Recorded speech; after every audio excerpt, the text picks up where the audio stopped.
আসসালামু আলাইকুম। শুরু করছি মহান করুণাময় আল্লাহর নামে, যিনি আমাদের সকলের উত্তম রিজিক দান করেছেন। আশা করছি আপনারা সবাই আল্লাহর অশেষ রহমতে ভালো আছেন। গল্প পাঠে আমি আপনাদের সাথে আছি পারভেজ মাহমুদ সজীব।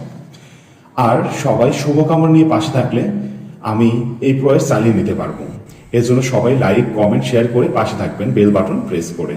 তাহলে আমি আরো নিত্য নতুন ভিডিও বানানোর অনুপ্রেরণা পাবো। চলুন আর কথা না বাড়িয়ে শুরু করা যাক মূল গল্প। আজকে আপনাদেরকে বলবো হুমায়ুন আহমেদের লেখা একটা বিশেষ গল্প, মিসির আলীর অমীমাংসিত রহস্য। আজকে আপনারা শুনবেন প্রথম পর্ব। আপনি কি কখনো ভূত দেখেছেন স্যার?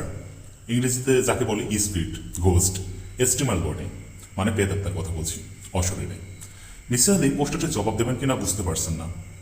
কিছু মানুষ আছে যারা প্রশ্ন করে কিন্তু জবাব শুনতে চায় না। প্রশ্ন করে হড়বড় করে কথা বলতে থাকে, কথার ফাঁকে ফাঁকে আবার প্রশ্ন করে, আবার নিজেই জবাব দেয়। মিসির আলীর কাছে মনে হচ্ছে যেন তার সামনের চেয়ারে বসে থাকা মানুষটি প্রাকৃতিক একটা ভদ্রলোক, মধ্যবয়স্ক, গলাকার মুখে পুরুষ্ট লোক, কুস্তিগির চেহারা। কথার মাঝখানে হাসার অভ্যাস আছে। হাসার সময় কোনো শব্দ হয় না, কিন্তু সারা শরীর দুলতে থাকে। অস্তানগণী নামের এই মানুষটির প্রধান বৈশিষ্ট্য নিঃশব্দে হাসার ক্ষমতা নয়। প্রধান বৈশিষ্ট্য হচ্ছে তার নিজের পাটির একটা দাঁত অপরের পাটির দুটি দাঁত সোনা দিয়ে বাঁধানো। যে যুগে রুট ক্যানেলিংয়ের মতো অদন্ত চিকিৎসা শুরু হয়েছে, সে যুগে কেউ সোনা দিয়ে দাঁত বাঁধায় না। এই ভদ্রলোক বাঁধিয়েছেন ধবধবে সাদা দাঁতের মাঝে ঝকঝকে তিনটি সোনালি দাঁত। কথা বলছেন না স্যার। ভূত কি কখনো দেখছেন? জি না। না দেখাই ভালো। আমি একবার দেখেছিলাম। এতেই অবস্থা কাহিল। ঘাম দিয়ে জ্বর এসে গিয়েছিল। এক সপ্তাহের উপর ছিল জ্বর। পায়ের পাতা চুলকাতো। ডাক্তার পরীক্ষা করে বলল অ্যালার্জি। ডাক্তারের কারবার দেখুন। আমি বললাম ভূত দেখে জ্বর এসেছে। তারপরও ডাক্তার বলে অ্যালার্জি। অ্যান্টিহিস্টামিন দিয়েছিল। অ্যান্টিহিস্টামিন কি ভূতের ওষুধ আপনি বলুন? মিসির আলী বললেন, আজ আমার একটু কাজ ছিল, বাইরে যাব, বরং আপনি অন্য একদিন আসেন, আপনার গল্প শুনবো। 10 মিনিট লাগবে স্যার, ভূতের গল্পটা বলেই চলে যাব। আমার সঙ্গে একটা মাইক্রোবাস আছে, আপনি যেখানে যেতে চান আপনাকে নামিয়ে দিয়ে যাব। রিকন্ডিশন মাইক্রোবাস, গত আগস্ট মাসে কিনেছি, 2,25,000 নিয়েছে। মিসির আলী দীর্ঘশ্বাস ফেলে পড়লেন, আপনি কি খুব অল্প কথায় আপনার ভূতের গল্প শুনতে পারবেন? যদি পারেন তাহলে বলুন, গল্প শুনবো। খুব যে আগ্রহ নিয়ে শুনবো তা না। অল্প বয়স্ক ছেলেমেয়েরা যেভাবে ভূতের গল্প আগ্রহ নিয়ে শোনে, আমার বয়স 51। তার চেয়েও বড় কথা, ভূত প্রেতের ব্যাপারে আমার কোনো উৎসাহ নাই। আমারও কম, খুবই কম। গল্পটা বলেই চলে যাবো স্যার। আচ্ছা বলুন, আপনি কি এই গল্প শোনাতেই এসেছেন? That's correct sir. আপনার ঠিকানা পেয়েছি আমার ভাগের কাছ থেকে। সে বইটই পড়ে। বই পড়ে ধারণা হয়েছে আপনি দারুণ বুদ্ধিমান, অনেক বড় বড় সমস্যা নাকি সমাধান করেছেন। তখন ভাবলাম যাই, ভদ্রলোককে একটু দেখে আসি। বুদ্ধিমান লোকের সঙ্গে কথা বলেও আনন্দ, গাধা টাইপের লোকের সঙ্গে অবশ্যই কথা বলে আনন্দ পাওয়া যায় না। যাদের বুদ্ধি মাঝামাঝি তাদের সঙ্গে কথা বলে কোনো আনন্দ নেই। আমি আসে বিরক্তি হননি তো? না, বিরক্ত হয়নি। আপনার কি কোনো সমস্যা হচ্ছে? না, কোনো সমস্যা নেই। প্রথম দিন ভূত দুটোকে দেখে ভয় পেয়ে জ্বর এসে গিয়েছিল, এখন আর হয়নি। প্রায়ই দেখেন? জি না স্যার, প্রায়ই দেখি না, ধরেন 2 মাসে একবার। এরা আপনাকে ভয় দেখায়? না, ভয় দেখায় না। তাহলে গল্পটা বলি, সংক্ষেপে বলুন, আমার এক জায়গায় যেতে হবে। স্যার আপনি কোনো চিন্তা করবেন না, আমার মাইক্রোবাস আছে তো, গত আগস্ট মাসে কিনেছি, 19-এর মডেল। মাইক্রোবাসের কথা আগেও একবার শুনছি। ভূতের কথা কি বলতে চাচ্ছিলেন বলুন। ও হ্যাঁ, আমার স্যার বিরাট বিরাট ফ্যামিলি, 5 মেয়ে, সবকটা চেহারা খারাপ, মার মতো মোটা কালা দাঁতুস, একটারও বিয়ে হয়নি। এদিকে আবার আমার ছোট বোনটি মারা গেছে, তার 3 মেয়ে 1 ছেলে। এসেছে আমার বাড়িতে, গোদের উপর বিস্ফোরা। আমার মা খালাও থাকেন সঙ্গে। বাড়ি ভর্তি মেয়ে, এক গাদে মেয়ে থাকলে চা হয়। দিন রাত ক্যাস ক্যাস ক্যাস ক্যাস। সন্ধ্যার পর থেকে শুরু হয় ভিসিআর। রোজ রাতে এরা 2টো করে ছবি দেখে। আমার মা চোখে কিছুই দেখেন না, তিনিও ভিসিআরের সামনে বসে থাকেন। শব্দ শোনেন, শব্দ শুনেই হাসেন, কাঁদেন। গলার আওয়াজ শুনে বলতে পারেন কে শ্রীদেবী, কে রেখা। এই হলো স্যার বাড়ির অবস্থা। মিসির আলী হতাশ বলেই বললেন, আপনি মূল গল্পটা বলুন, আপনি অপ্রয়োজনীয় কথা বেশি বলছেন। মূল গল্পটা বলি। বাড়ির মেয়েগুলির যন্ত্রণায় আমি রাতে ছাদের চিলেকোঠায় ঘুমাই। ছোট্ট ঘর, খাট আছে, ড্রেসিং টেবিলও আছে, শুধু বাথরুম নেই। এই একটাই অসুবিধা, আমার ডায়াবেটিস আছে। কয়েকবার প্রসাব করতে হয়, ছাদে প্রসাব করি। কাজের ছেলেটা সকালে 1 বালতি পানি দিয়ে ধুয়ে দেয়। কাজের ছেলেটার নাম হলো ইয়াসিন। প্লিজ গল্পটা তাড়াতাড়ি শেষ করুন। জি স্যার, শেষ করছি। গত বছর চৈত্র মাসের 6 তারিখের কথা।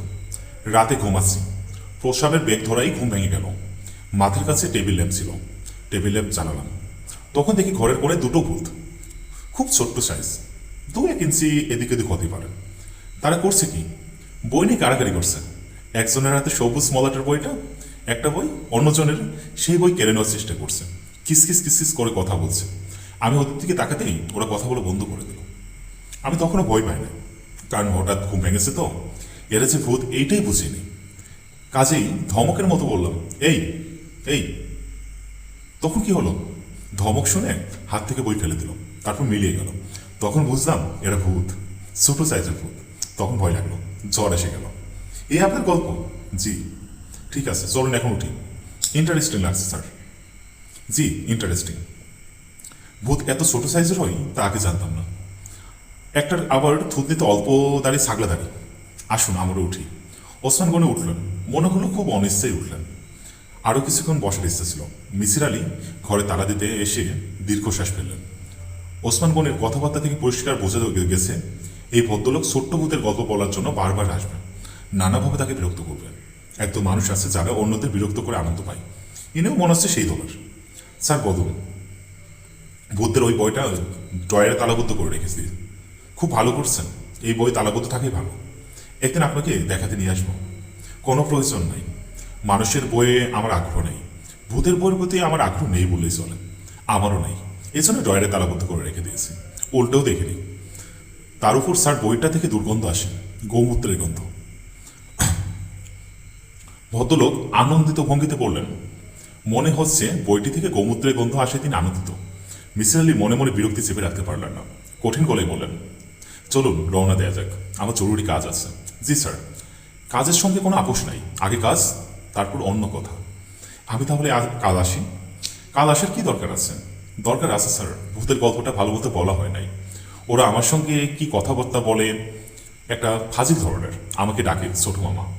ভাই শুনুন, আমার কাছে আসার দরকার নাই, আমি নিজে অসুস্থ, বিশ্রাম করছি। আপনি তো স্যার বিশ্রামই করবেন, বিছানায় লম্বা হয়ে শুয়ে থাকবেন, আমি পাশে বসে গল্প করব। দয়া করে আর আসবেন না, আমি একা বিশ্রাম করতে পছন্দ করি। জি আচ্ছা, আসবো না। শুধু যদি স্যার আমাকে একটু উপদেশ দেন, কাগজে লিখে দেন, তাহলে খুব ভালো হতো। উপদেশটা মানিব্যাগে রেখে দিব। মিসির আলী হসবম্ব ও গলায় বললেন, কি উপদেশ? লিখবেন, ওসমান গনি আপনার মৃত্যু হবে পানিতে ডুবে, খুব সাবধান, খুব সাবধান। এই লিখে আপনার নামটা সই করবেন। আমি আপনার কথা বলতে কিছুই বুঝতে পারছি না, এসব কথা আমি কেন লিখব? অকারণে লিখতে বলছি না স্যার। যে ভূতটা আমাকে ছোট মামা বলে ডাকে, সে বলেছে আমার মৃত্যু হবে পানিতে ডুবে, আমাকে সাবধান করে দিয়েছে। ভূতের কথা কে বিশ্বাস করে বলেন? কেউ বিশ্বাস করে না, আমিও করি না। এখন যদি আপনি দয়া পরবশ হয়ে লিখে দেন, দেখুন ওসমান গনি সাহেব, এ জাতীয় কথা আমি কখনো লিখব না। চলুন আমার ঘর থেকে বের হই, আকাশের অবস্থা ভালো না, ঝড় বৃষ্টি হবে। লেখাটা না দিলে আমি যাবো না স্যার, লিখে দিলে আর কোনোদিন এসে বিরক্ত করবো না। আমি স্যার এক কথার মানুষ, মানিব্যাগ খুলতেই আপনার লেখাটা চোখে পড়বেন, তখন সাবধান হয়ে যাব, পানির ধারে কাছেও যাব না। এটা লিখে দিলে আপনি চলে যাবেন। জি। আর কোনোদিন আসবেন না? বললাম তো স্যার, আমি এক কথার মানুষ। বেশ, বসুন, লিখে দিচ্ছি। চা খেতে ইচ্ছে করছেন? চিনি ছাড়া এক কাপ চা হবে? চা হবে না। আপনার কি প্যাড আছে স্যার? প্যাডে লিখে দিলে ভালো হতো। না, আমার প্যাড নাই। তাহলে সই করে ঠিকানা লিখে দেবেন, আর টেলিফোন নাম্বার যদি টেলিফোন থাকে। ঠিকানা লিখে দিচ্ছি, টেলিফোন নাই। টেলিফোন না থাকে ভালো, পরেই যন্ত্রণা। এমন আজে বাজে টেলিফোন আসে। এই পর্যন্ত আসার যে কোটা টেলিফোন ভেঙেছি বলুন তো স্যার। মিসির আলী দীর্ঘশ্বাস ছেলে বললেন, এই নিন আপনার কাগজ, চলুন এখন যাওয়া যাক। দয়া করে আবার এসে আমাকে বিরক্ত করবেন না। থ্যাঙ্কস স্যার, খুব উপকার করেছেন। ওসমান গনি রাস্তায় নেমে বিস্মিত হলেন, এদিক ওদিক তাকাতে থাকলেন। কোনো মাইক্রোবাস দেখা যাচ্ছে না। মিসির আলী বললেন, আপনার মাইক্রোবাস কোথায়? ওসমান গনি খুব স্বাভাবিক গলায় বললেন, নতুন ড্রাইভার, বাস নিয়ে পালিয়ে গেছে বোধ হয়। কি বলেন স্যার? মিসির আলী কি বলবেন ভেবে পেলেন না। চায়ের দোকানের সামনে মাইক্রোবাসটি দাঁড়িয়েছিল। সেই চায়ের দোকানিকে জিজ্ঞেস করা হলো, সে বলল তার দোকানের সামনে কখনো কোনো মাইক্রোবাস দাঁড়িয়েছিল না। ওসমান গনি চিন্তিত গলায় বললেন, বিরাট সমস্যা হয়ে গেল, আমি এখন বাসায় যাবো কি করে? আমার তো বাসার ঠিকানা মনে নেই।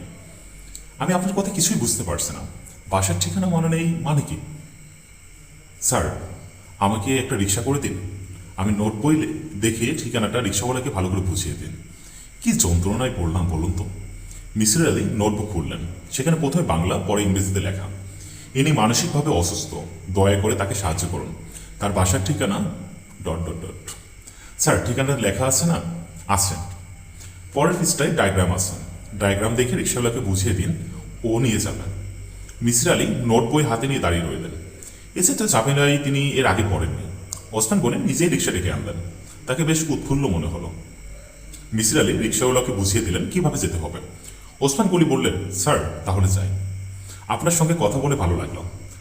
কারোর সঙ্গে কথা বলে আজকাল আরাম পায় না, এজন্যই ছাদের ঘরে একা থাকে। বড় ভালো লাগলো স্যার। তবে সব ভালো দিকের যেমন মন্দ দিক আছে, এটারও আছে। মাইক্রোবাসটা চুরি হয়ে গেল। বাসায় ফিরেও শান্তি নাই, থানা পুলিশ করতে হবে। মিসির আলী বললেন, আমি কি আসবো আপনার সঙ্গে? ওসমান গনি চেঁচিয়ে উঠলেন, না না না, কোনো প্রয়োজন নাই। এরকম আগেও হয়েছে, রিক্সা করে চলে গেছি। আচ্ছা স্যার, যাই। আপনি বাসায় চলে যান, অনেক রাত হয়ে গেছে, এত রাতে কোথাও যাওয়া ঠিক না।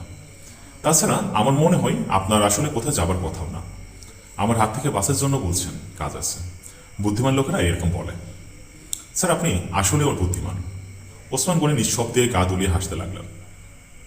মিসির আলী ঘরে ফিরলেন খানিকটা বিভ্রান্ত হয়ে। বিভ্রান্তির অনেকগুলো কারণ আছে। প্রথম কারণ, ওসমান গনিকে মানসিক রোগী মনে হলেও মনে হচ্ছে না। যে মানুষ খুঁজে খুঁজে তার ঠিকানা বের করতে পারে, নোট বই লেখা পড়ে বাসায় ফিরে যেতে পারে না, তা হয়? লোকটি যে পাগল সাজার ভান করছে তাও না। যে ভান করবে সে সারাক্ষণই করবে। আসল পাগলের চেয়ে নকল পাগল অনেক বেশি পাগলামি করে। মিসির আলী যে তাকে বিদায় করার জন্যই বলছেন যে তার কাজ আছে, এই ব্যাপারটা ওসমান গনির কাছে ধরা পড়েছে। নকল পাগল হলে তো সে স্বীকার করতো না, চেপে রেত। তাহলে কি দাঁড়াচ্ছে? রাতে ঘুমোতে যাবার সময় মিসির আলী বালিশের কাছে রাখা খাতায় পেন্সিলে অস্পষ্টভাবে লিখলেন, নাম ওসমান গনি, বয়স 55-এর কাছাকাছি। 3টা সোনা বাঁধানো দাগ, হাসের কোনো রকম শব্দ না করে। 1, কেন এসেছিল বুঝতে পারা যাচ্ছে না। 2, অন্যটা দাবি করছে মানসিকভাবে অসুস্থ, তিনি নিজে দাবি করছেন না। গল্পটি আপনাদের কেমন লাগলো তা কমেন্ট করে জানাতে একদম ভুলবেন না। তাহলে আমি আরো নিত্য নতুন গল্প বলার অনুপ্রেরণা পাবো। আশা করি সবাই ভালো থাকবেন। ধন্যবাদ।